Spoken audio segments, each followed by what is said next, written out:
Note: the following video depicts a specific configuration of the notebook. The same removal and replacement procedures apply to all configurations of the notebook.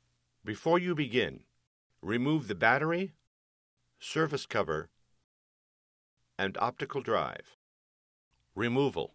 Remove the 6.5 mm P1 Phillips head screw, identified with a keyboard icon, that secures the keyboard to the base enclosure.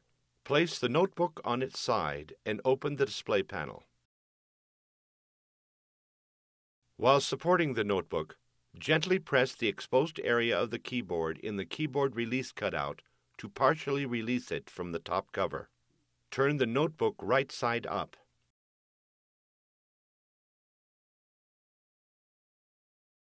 Lift the rear edge of the keyboard and rotate the keyboard toward the front of the notebook until you have access to the keyboard ribbon cable and ZIF connector. Using minimal force, lift the locking bar up on the keyboard ZIF connector and disconnect the keyboard ribbon cable from the system board. Caution: use care to prevent damaging the ZIF connector and ribbon cable. Remove the keyboard from the base enclosure. Replacement. Position the keyboard on the notebook so that you have access to the keyboard ribbon cable and ZIF connector.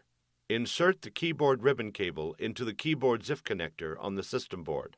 Caution: use care to prevent damaging the ZIF connector and ribbon cable. Push the locking bar down to secure the keyboard ribbon cable in the keyboard ZIF connector. Rotate the keyboard toward the center of the notebook and insert the tabs on the front of the keyboard into the slots on the top cover. Lower the keyboard into position and press along the edges of the keyboard to secure it to the top cover. Close the display panel and turn the notebook upside down. Replace the 6.5 mm P1 Phillips head screw, identified with the keyboard icon, that secures the keyboard to the base enclosure.